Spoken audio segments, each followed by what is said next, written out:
May I have your lordship's permission to commence the proceedings of the court? Yes, please. My confidence.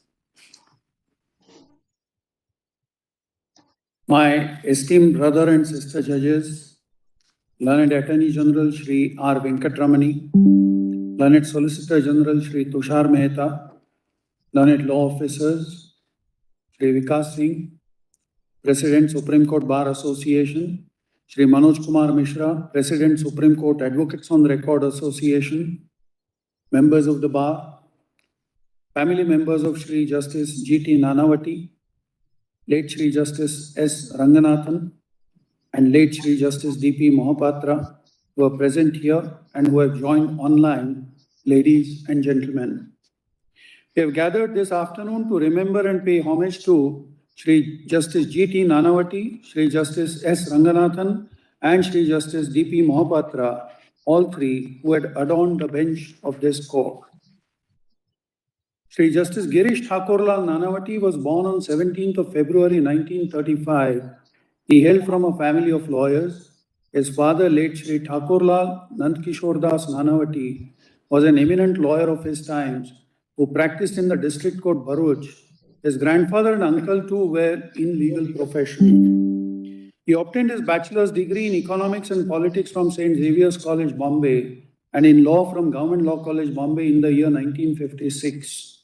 He obtained his master's degrees in economics and politics from Bombay University in the year 1957 and in law in the year 1959. He enrolled as an advocate with the Bombay Bar Association in February 1958 and started his legal practice by joining the chambers of Shri H.M. Chokshi, senior advocate. Upon bifurcation of the erstwhile state of Bombay in the year 1960, he shifted base to Ahmedabad and initially started practicing on revenue side. However, very soon, he started appearing in criminal cases as well. It is at this stage that his true potential came to be recognized. In the year 1964, he was appointed as an additional public prosecutor and assistant government pleader, which proved to be a watershed moment in his career.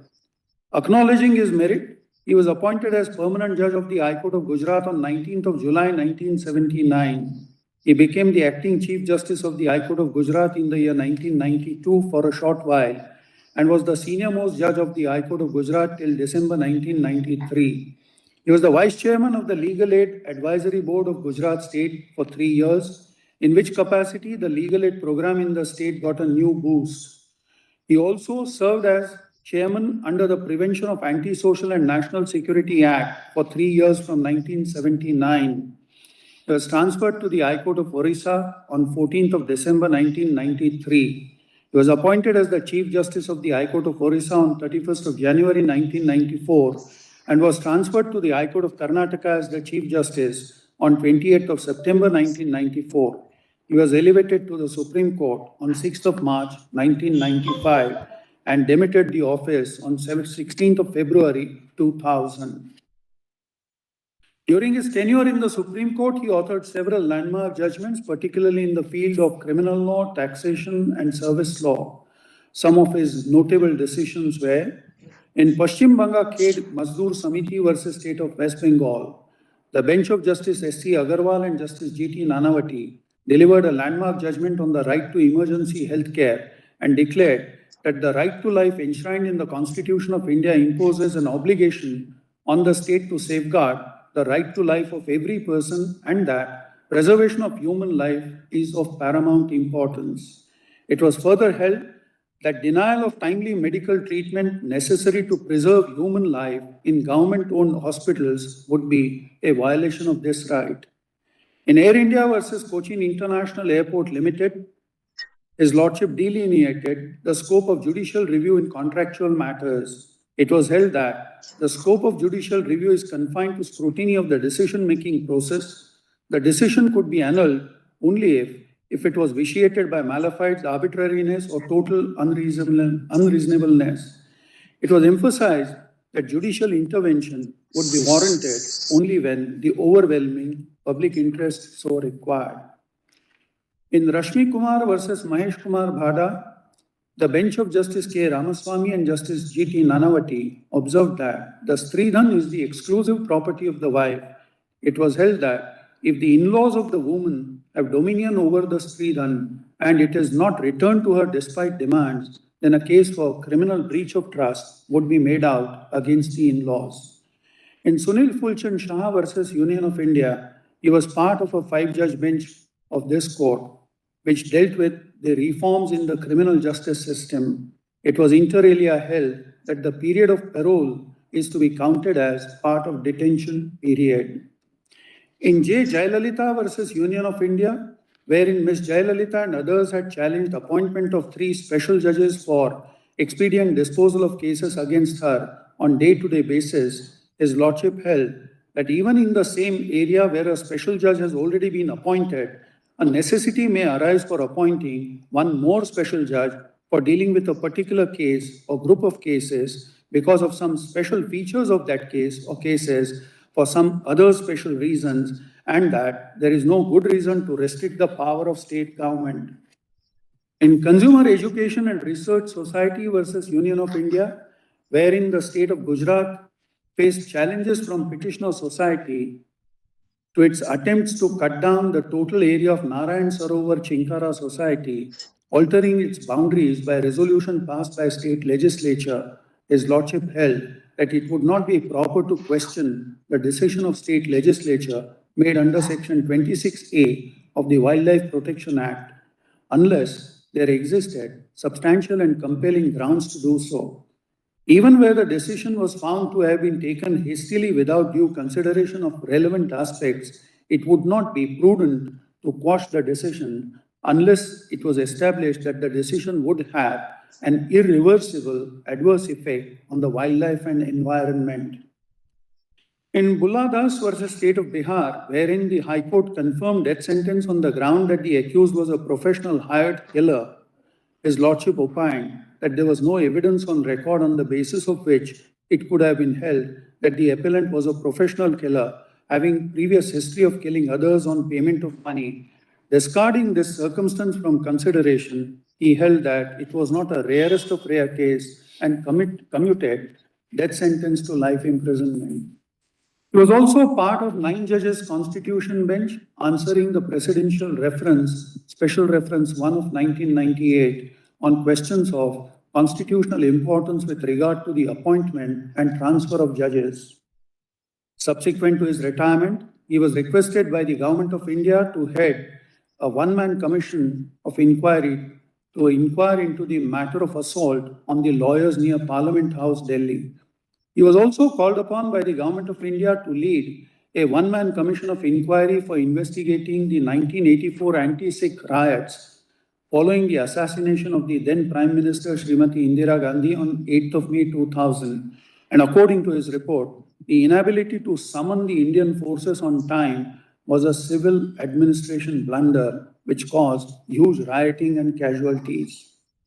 He was also called upon by the Government of Gujarat to lead the 2-member commission as a chairman of Commission of Inquiry to probe into the burning of S6 coach of the Sabarmati Express, which is popularly known as 2002 Godhra Carnage and Aftermath Riots Commission, which took place in the state of Gujarat in the year 2000 on 21st of May 2002. The report of the commission threw light on many aspects of the matter. Apart from 1984 and 2002 riot probes in the year 2005, he also headed a commission of inquiry to probe into the regularization of unauthorized colonies in the NCT of Delhi. He was also nominated by the Government of India to the Permanent Court of Arbitration and actively conducted many domestic and international commercial arbitrations. He was well-read, amiable, courteous, and a firm judge. He never minced his words, both in his judgments as well as in his public speeches. He was known as a fearless judge who always upheld individual liberties. He was a strict and disciplinarian judge and one of the finest judges with quick grasp and elephantine memory. His quick reactions led the lawyers appearing before him to be fully prepared with the facts and law in their matters. Having said that, he was full of warmth and affection. He was truly an outstanding judge. Towards the end of his career, he moved away from the legal system and increasingly involved himself in philanthropic works. He always had inclination towards academics, and even during his busy practice, he did not ignore the academic pursuits and was a part-time lecturer in Sri L.A. Shah Law College and I. M. Nanavati Law College. He left for heavenly abode on 18th of December 2021 and is survived by his wife Sri Vanmala Nanavati, who is a lawyer by profession, his sons Sri Dhaval Nanavati and Sri Maulik Nanavati, who are practicing lawyers, and their families. Sri Justice Srinivasachar Ranganathan was born on 31st of October 1927. He obtained his BA Honours degree in mathematics from the Presidency College, Chennai in the year 1947. He further obtained his degree in law from the Law College, Madras in the year 1949. He joined the chambers of Sri C.S. Ramarao Sahib, who was an eminent standing counsel with the Commissioner of Income Tax at Chennai. The career and achievements of Justice Sri Ranganathan were extraordinary in every sense.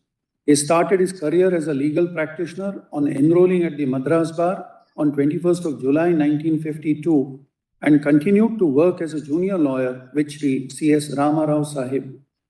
Simultaneously, he also qualified for the postgraduate degree in law by private study and got the ML degree in law in the year 1953.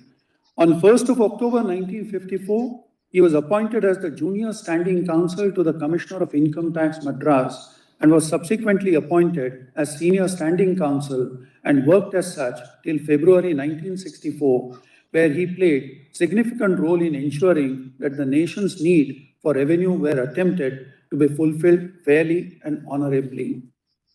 In recognition of his distinguished contribution as a tax law practitioner, he was appointed as a judicial member of the Income Tax Appellate Tribunal, Calcutta on 24th of February 1964 and was confirmed with effect from 4th of August 1967. He was promoted as the Vice President of the Southern and Northern Zones of the Tribunal in the year 1975 and as its President in the year 1976, where he continued to demonstrate his remarkable scholarship and commitment to serving the ends of justice. He was appointed as an additional judge of the High Court of Delhi on 14th of November 1977 and as a permanent judge on 19th of March 1978. During his tenure in the High Court of Delhi, he delivered several erudite judgments in all branches of law, including criminal law. He also presided over the bench hearing the appeals preferred by the convicts in Srimati Indira Gandhi's assassination case. In the year 1987, he was elevated as a judge of the Supreme Court. During his tenure in the Supreme Court, he delivered many notable judgments such as Dwarkadas Marfati and Sons versus Court of Bombay, which related to the power of judicial review of actions of public authorities, Ujagar Prints versus Union of India, which related to the interpretation of Section 2(F) of the Central Excise Act, the processes of bleaching, dyeing, printing, glazing, shrink-proofing, etc. carried on in respect of cotton and man-made grey fabrics, which were held to be amounting to manufacture. In Escorts Limited versus Union of India, it was held that an amending provision which is given retrospective effect and is merely clarifying the position already existing is not open to challenge as imposing oppressive burden as no new obligation was created thereunder. In A.R. Antule versus R.S. Nayak, it was held that though the odi alteram partem rule is a basic requirement of the rule of law, but the degree of compliance with this rule and the extent of consequences flowing from failure to do so will vary from case to case. The rules of natural justice must not be stretched too far. they should be allowed to be exploited as a purely technical weapon to undo a decision which does not in reality cause substantial injustice and which, had the party been really aggrieved thereby, could have been set right by immediate action. The bench of Justice Sabyasachi Mukherjee, as the Honorable Chief Justice then was, and Justice Ranganathan, has to its credit many landmark decisions in commercial law and especially in arbitration field. He demitted office on 30th of October 1992. Post his retirement, he served as the member of the 13th Law Commission of India for 2 years. Thereafter, he was appointed as the first chairperson of the Authority for Advance Rulings, a quasi-judicial body created under the Income Tax Act 1961, and held that post until October 1997. He kept himself engaged with consultancy and arbitration work. He was associated with the revision of V.S. Sundaram's income tax for its 7th edition. He later revised A.C. Sampatha Iyengar's Law of Income Tax for its 7th and 8th editions. He also authored a book on corporate taxation in India. He delivered Sir Alladi Krishnaswamy Iyer Memorial Lecture on the Constitution of India, 5 decades, reviewing the amendments made in the Constitution between the years 1950 and 1999, which was brought out as a book in the year 1999. He did not limit his knowledge only to law, but had great interest in the epics and approached ancient texts with spiritual bent of mind. His scholarly interests were also in the field of literature, more particularly Sanskrit language. In the year 1999, under the auspices of Bharatiya Vidya Bhavan, a book on Meghadutam and Sri Hamsa Sandesam, a parallel study, a comparative translation in English of the works of two great Sanskrit poets, was published. In the year 2017, he also wrote a book on Sundarakandam of Srimad Valmiki Ramayanam. These literary works demonstrate the depth of Justice Ranganathan's ideas and the ease with which he was able to communicate sublime propositions. He also had an interest in Carnatic music.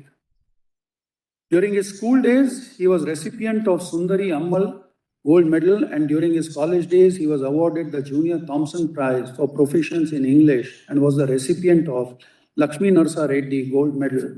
He was also one of the recipients of National Citizens Award 1992 for his contribution to law and jurisprudence presented to him in the year 1994 by the then Vice President of India, Sri K.R. Narayanan at New Delhi. One of my sister judges of this court, Justice B.V. Nagaratna, in a tribute to Justice S. Ranganathan, shares that, quote, "He will be fondly remembered for his unassuming demeanor and unmatched sagacity and simplicity. He had an astute legal mind whose keen thinking had been channelized towards redressing issues at every level, be it in aiding and encouraging the average citizen in resolving his everyday problems, or in seamlessly rendering judgments in the areas of constitutional law and law of taxation, among other spheres. His judgments were appropriate to the contemporaneous times. His orders and judgments are principle guided and relevant to this date. They can serve as sanctimonious texts for everyone in the legal field, whether a law student, a young lawyer, senior members of the bar, or even to the bench. He has attained judicial immortality not only for his several remarkable judicial pronouncements, but also for the principled approach he adopted in arriving at the same. Such principles have been reflected in one of his pronouncements, where he chose to differ with his own stance taken in a previous judgment by observing that consistency for the mere sake of it is no virtue, and that to perpetuate an error is no heroism.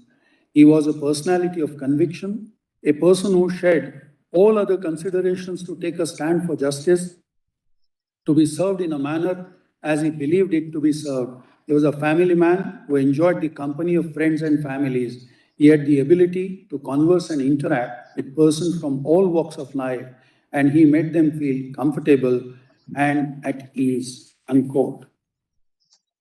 He was indeed one such noble man in the truest sense, who with his liberality of thought and outlook, sturdy independence, total fairness, objectivity, impartiality, vigilance, and simplicity left a rich legacy for us to abide by and seek to pursue. He left for heavenly abode on 20th of January of this year and is survived by his wife, Srimati Hemalata Ranganathan, daughters Miss Rupakala Ranganathan and Miss Deepamala Ranganathan, both of whom are qualified lawyers and company secretaries. Sri Justice Deba Priya Mohapatra was born on 3rd of August 1937 into a family of eminent lawyers. His father, late Sri Justice Sauri Prasad Mohapatra, was a leading lawyer of his times who later became Judge of the High Court of Orissa. His Lordship did his graduation from Allahabad and read law at MS Law College, Cuttack. He enrolled himself as an advocate at the High Court of Orissa on 12th of October 1960. He handled a variety of important cases on the constitutional, civil, and criminal side in the High Court of Orissa and in the subordinate courts. He also served as the Additional Standing Counsel, Government of Orissa from August 1967 to February 1969, and as the Standing Counsel for Transport Department from March 1969 to February 1976. He was appointed as the Additional Government Advocate in March 1976, and lastly as Government Advocate before his elevation as a Judge of the High Court of Orissa. He was appointed as a Judge of the High Court of Orissa on 18th of November 1983. He held the office of the Acting Chief Justice of the High Court of Orissa from May 1995 to February 1996. He was appointed as the Chief Justice of the High Court of Allahabad on 16th of February 1996 and was elevated to the Supreme Court on 9th of December 1998.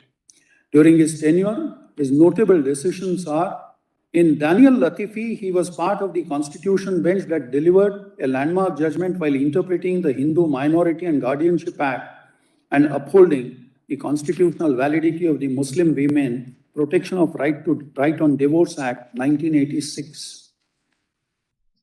In Abdul Karim versus State of Karnataka, he was part of the bench which directed the government to find sandalwood smuggler Veerappan and his associates who had kidnapped a Kannada film actor and his assistants. In ESP Rajaram versus Union of India, dealing with the controversy in an earlier decided case, that was Bhaskar's case, the bench held that pay scales admissible to all traffic apprentices appointed prior to the cut-off dates would not be confined to some individual employees or a section of employees. It was also held that hearing each individual concerned was not necessary for Supreme Court while exercising its powers under Article 142. In Kolhapur Cane Sugar Works Limited versus Union of India, which dealt with the repeal and deletion of a statute, His Lordship held that repeal of a statute or deletion of a provision, unless covered by Section 6(1) of the General Clauses Act or a saving provision, totally obliterated it from the statute book and the pending proceedings stand discontinued. In Mathuram Agarwal versus State of Madhya Pradesh, relating to the issue of municipal and property tax, His Lordship held that there is no tax liability in law if there is ambiguity in the provisions as to any of the three components of tax law, that is, subject of tax, person who is liable to pay tax, and the rate at which tax is to be paid. In such circumstances, only the legislature can amend the provisions or repeal it and enact a new one. In Parveen Mehta versus Inderjit Mehta, dealing with the issue of divorce and mental cruelty, His Lordship held that the mental cruelty is a state of mind and is therefore necessarily a matter of inference to be drawn from the facts and circumstances established by the evidence on record. Only then can the inference be drawn that the petitioner had been caused to suffer mental cruelty by the spouse. He demitted office on 2nd of August 2002. Justice Mohapatra was a great believer for maintaining the highest standards of personal integrity and demeanor in judicial conduct and had a liberal approach in the interpretation of law to meet the ends of social justice. He truly believed that the judiciary cannot exist without the trust and confidence of the people. He eschewed improper demeanor and engaging in personal behavior that would call judicial integrity into question. In his 20 years of illustrious judgeship, he left an indelible impression as a humanist and a rationalist judge in the course of dispensation of justice. His conviction in the rule of law and judicial wisdom, humility and ambient personality earned the respect and admiration of the entire legal fraternity. Subsequent to his retirement, he was appointed as the first chairperson of the Odisha Human Rights Commission in July 2003, which post he held till August 2007. He was a devoted family man and a mentor to many. He left for heavenly abode on 31st of August of this year and is survived by his wife Srimati Manju Mohapatra, daughters Srimati Pushpa Mishra, Srimati Mitra Kabi and Srimati Smita Rath and their families. I had the personal privilege of appearing before all three learned judges, and I share great moments of practice before them. I learned a lot from them, and that's something which is a personal treasure for me. My brother and sister judges join me in conveying our heartfelt condolences to the bereaved families, and we pray to the Almighty to give them strength to bear this irreparable loss with fortitude. May the departed souls rest in peace.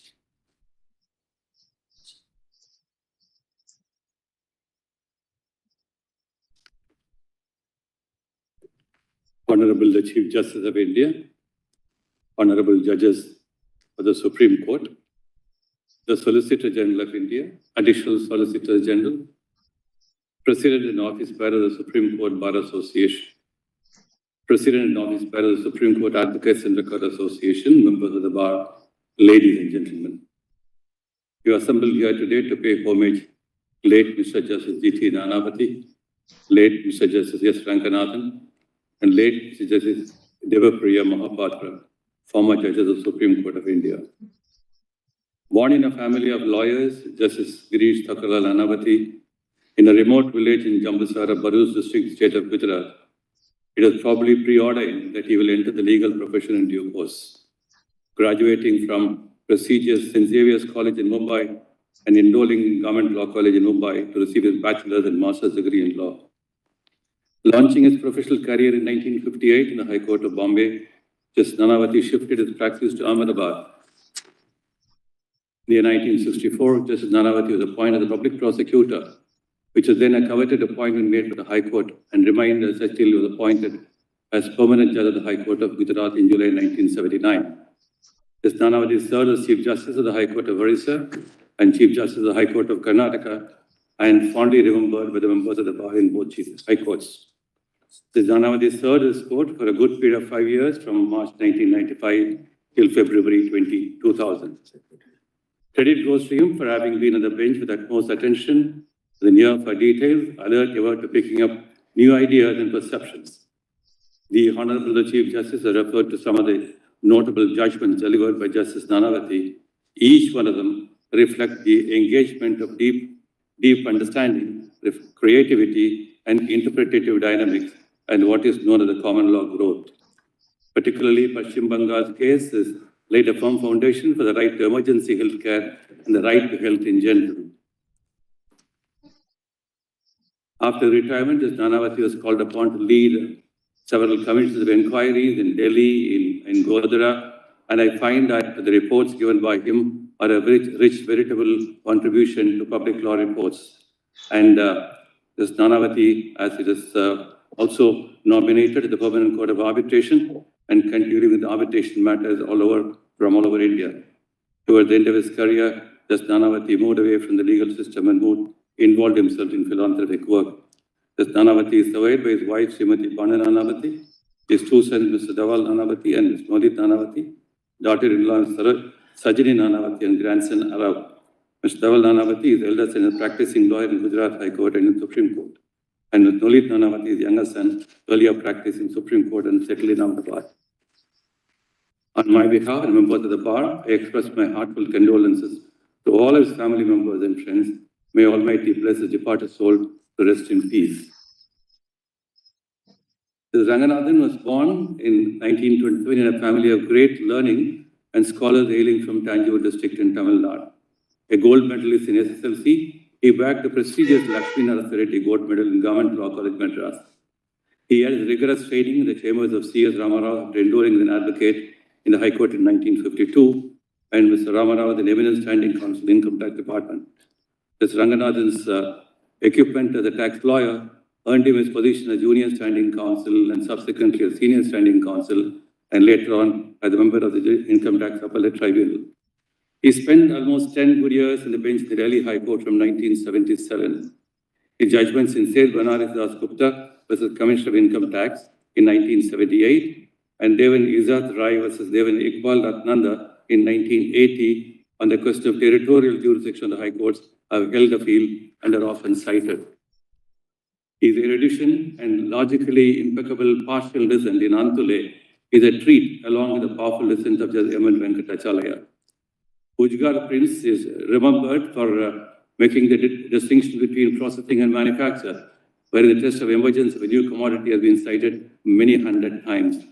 In Orissa Cement Limited State of Orissa, the Ranganathan entirely held the distinction between tax on land and tax and income arising from land, and observed that with respect to the Orissa Cess Act 1962, the legislation intended the same to be applicable in royalty rather than with respect to land. Therefore, the levy was unsustainable. In the Federation of Mining Assets Rajasthan, the State of Rajasthan, with respect to Rajasthan Land Tax Act 1985, it was observed that tax and annual value of mineral-bearing land based on deterrent royalty, whichever is higher, held suffers from legislative incompetence. The court went on to observe that it is not possible to sever the invalid portion with the tax based on royalty, so as to declare the remaining portion of the act invalid. Also, it affirmed the state legislature did not have the competence to legislate for the levy of tax on mineral-bearing lands based on the royalty derived from the land. On the bench in the lane petrochemicals, he endorsed the view the fundamental right of press cannot be snatched away merely on the grounds of apprehension of harm. In the Delhi Stock Exchange Association case, the court held the stock exchange derives income from properties held under trust. After demitting office, he was associated with the revision of P.S. Sundaram works on income tax and Sampath Iyengar's law of income tax, which preciously occupy the chambers of almost every tax lawyer. A scholar in Sanskrit, in 1999, he completed his work on Magadhidam and Sriham's Sandesam, a parallel study, which is a comprehensive translation of the works of two most prolific Sanskrit poets. I must say that while he was doing this undertaking work, I was often called to do some editing job, and I did it with a great amount of enjoyment. In 2017, he also wrote a book on Sundar Khan for the Srimad Valmiki Ramayana. He is survived by his wife Srimati Hemalata and his twin daughters Rupkala and Deepmala. Both of them are qualified lawyers and company secretaries. His sad demise has created a void, just not for his family and friends, but for the entire legal fraternity at large. The footprints which Ranganathan has left in the shifting sands of time will continue to help us, guide us, and inspire us in future years. Justice Mohapatra commenced his practice before the Orissa High Court on 12th of October 1960 and has studied 23 years of reputed practice in civil, criminal, and constitutional law. And serving as additional standing counsel from 1967 until 1976, he had served the government in various capacities. And in 1980, he was served as the government advocate prior to the elevation of the judge of the Orissa High Court on 18 November 1983. And he was acting Chief Justice of the Orissa High Court between May 1995 February 1996. Appointed thereafter Chief Justice of the Allahabad High Court on 15 February 1996. He was sworn in as the judge of the Supreme Court of India on 9 December 1998 after his superannuation from Supreme Court on 3 August 2002. He was appointed as first chairperson of the Orissa Human Rights Commission in July 2003. Recollecting my position as an amicus curiae in the National Human Rights Commission, Justice Mohapatra had often called me to work with him in the Orissa Human Rights Commission on an honorary basis. I value that engagement very seriously. He continued as a judge of the High Court, and during his tenure as judge of the Supreme Court of India, Justice Mohapatra had authored several landmark judgments in the field of constitutional law, criminal law, intellectual property rights, and taxation laws. In Mathuram Agarwal, the learned judge held that it is not the economic results sought to be obtained in the taxing statute which is relevant in interpreting a fiscal statute. Daniel Latavi, a milestone in personal laws, He was part of the Constitution Bill that upheld the constitutional validity of the Muslim Women Protection of Right and Divorce Act and paved the way for a seminal debates on personal law reform.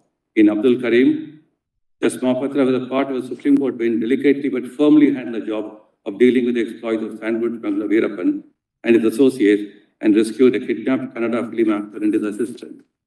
Justice Mohapatra has left his mark in judicial history as a thoughtful, wise, and compassionate judge. His belief in rule of law, his humility and affable personality has earned the respect and admiration of the entire legal fraternity. Justice Mohapatra is survived by his wife, 3 daughters, and 4 grandchildren. I express my heartfelt condolences to the members of the bereaved family and pray that the departed noble soul of Justice Deba Mohapatra rest in peace.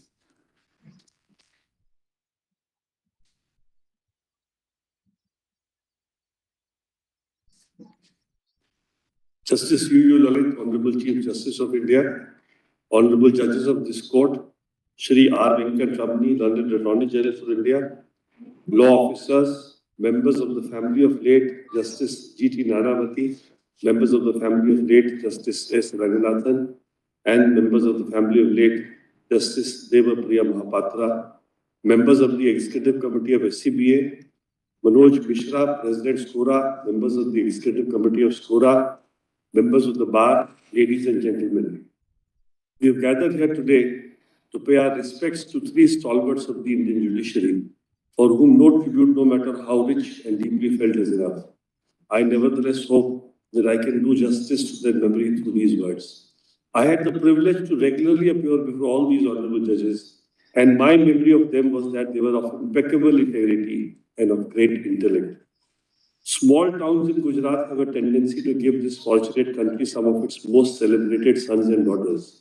One such accomplished son of Gujarat was Justice Nanavati, who was born in the tiny hamlet of Jamsubar in Bharuch district of Gujarat. His father was himself a renowned lawyer who graced the halls of the district court of Bharuch. His grandfather and uncle were both lawyers as well. Being the eldest of the 12 children, it must have seemed like natural progression when he eventually chose to enter the field of law himself. Even at the young age that he had all the promise of a future jurist and decided to follow his LLB with a MA in Economics and Politics from Bombay University and then finally LLM in the year 1959. Justice Nanavati enrolled as an advocate in the Bombay Bar Association in February 1958. It was Bombay's bad luck and Ahmedabad's great fortune that he shifted to the latter city after the erstwhile state of Bombay was bifurcated in 1960. Although he had initially started his practice dealing with revenue matters, he found his true calling in criminal cases. In 1964, he was appointed as the additional public prosecutor and the assistant government leader. He was a formidable prosecutor for any accused to have encountered in a criminal trial. The constitutional scheme necessitates that judiciary should fearlessly hold the executive account, but his role in checking executive excesses would not end with his stint as honorable judge of the Supreme Court. It is a measure of his integrity and the faith that the government had in his abilities that he was asked to unravel the truth behind 2 of the independent India's most tragic events, that is the 1984 and the 2002 riots.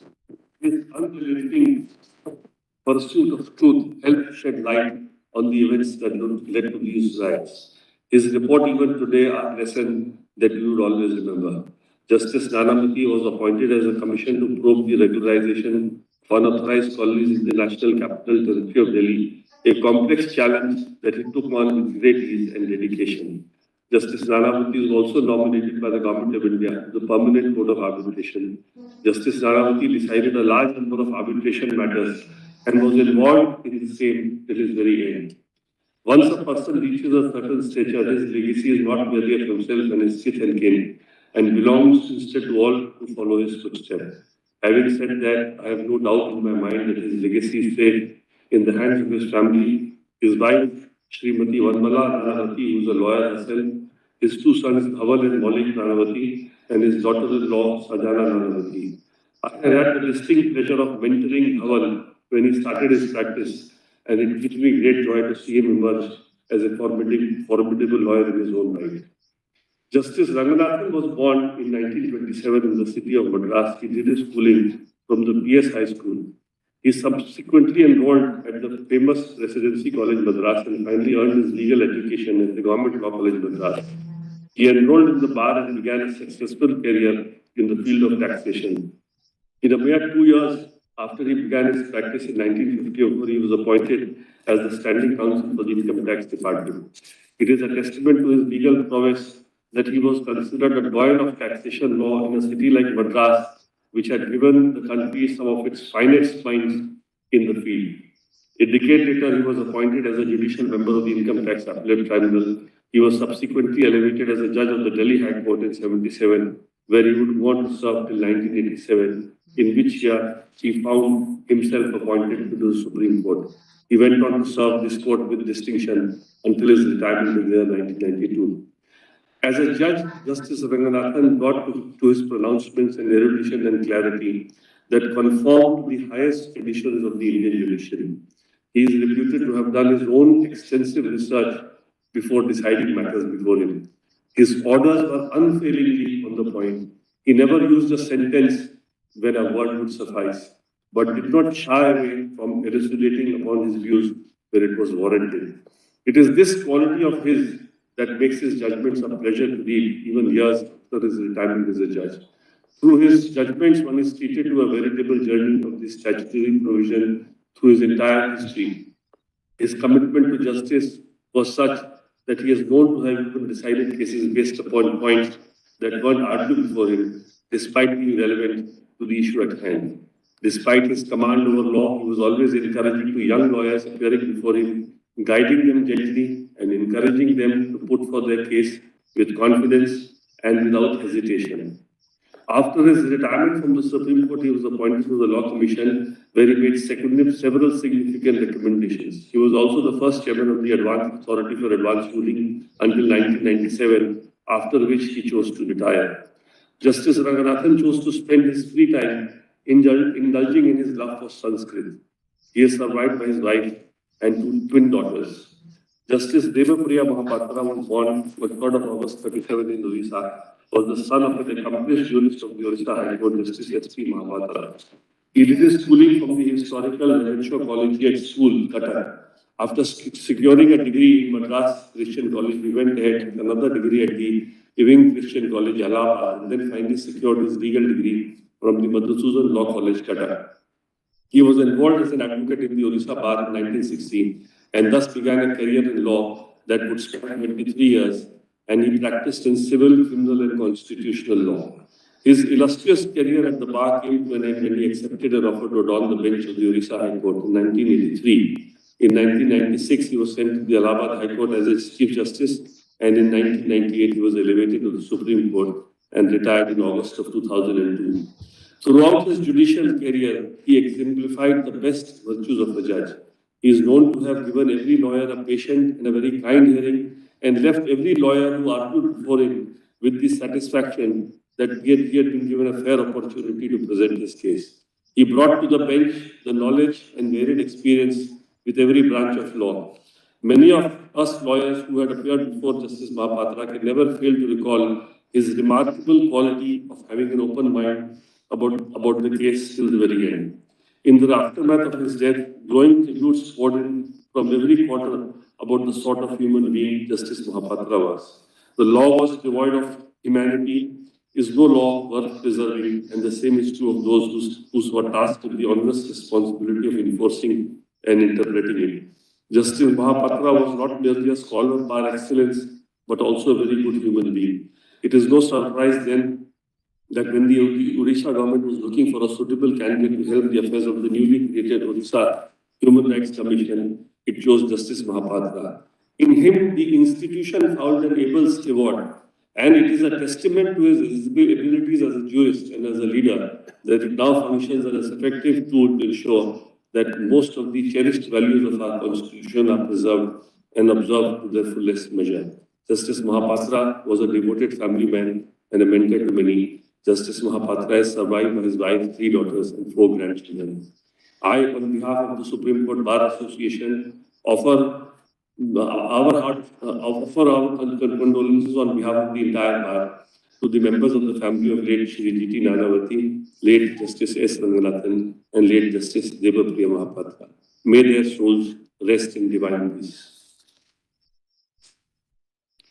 May I request you all to stand up and observe 2 minutes silence in the memory of departed souls.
May I have your lordship's permission to conclude the proceedings of the court?